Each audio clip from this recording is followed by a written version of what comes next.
Okay, let's talk about something we've all been through. You're in a meeting, you're right in the middle of making a crucial point, and bam, someone just cuts you right off. It is so frustrating, right? It just kills your momentum. So we're going to break down how to handle these moments like a pro so you can keep control of the conversation. And this right here absolutely nails what that feels like, doesn't it? It's that sudden jarring feeling of losing control. 1 second, you're driving the conversation forward, and the next, someone else has their hands on the wheel, trying to steer. It's more than just annoying, it's a challenge.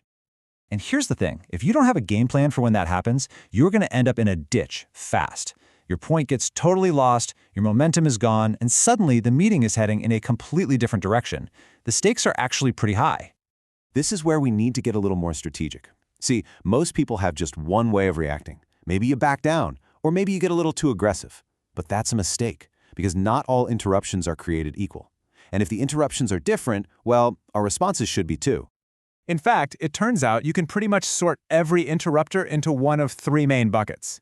And once you can spot which type you're dealing with, you can pick the perfect response to handle it with total confidence. So let's meet our first character, the impatient interrupter. This is probably the one you run into the most. They aren't trying to be a jerk, they're just already thinking 2 steps ahead and they want everyone else to catch up. You have to understand their motivation. This person thinks they know where you're going and they're trying to help you get there faster. So your goal isn't to shut them down completely. It's just to gently get them back on your timeline. And here is the magic phrase to do it. This is perfect. It's confident, but it's not confrontational. We'll get to that, tells them, hey, I hear you, that's a good point. And give me 30 seconds sets a really clear but polite boundary. It shows you have a plan and you are in control. All right, on to type number 2. Now this one feels different. It's not really about being impatient, it's about power. This is someone making a play for dominance in the room.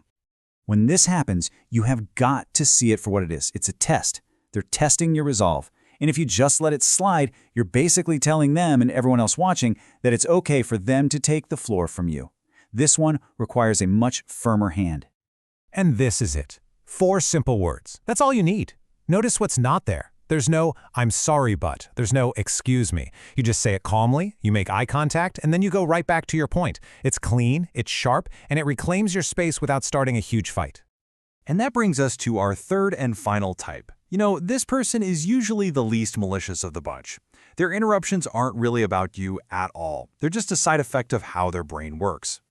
Basically, as you're talking, their brain is just sparking with ideas, and those ideas are spilling out of their mouth in real time.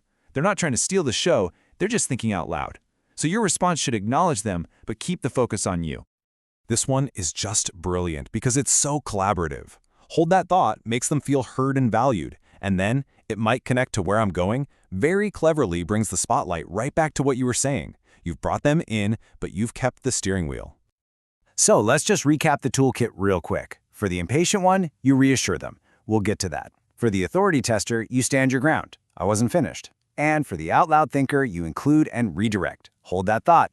3 totally different situations, 3 perfectly tailored responses.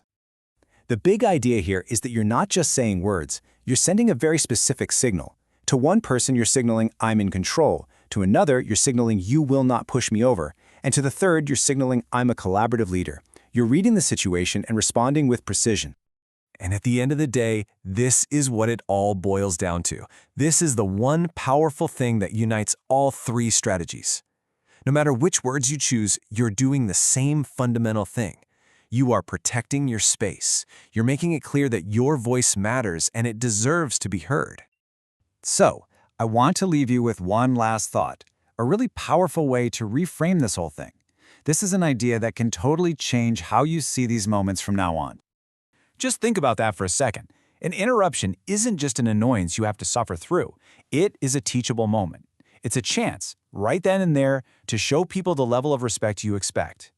So the next time somebody cuts you off, what are you going to teach them?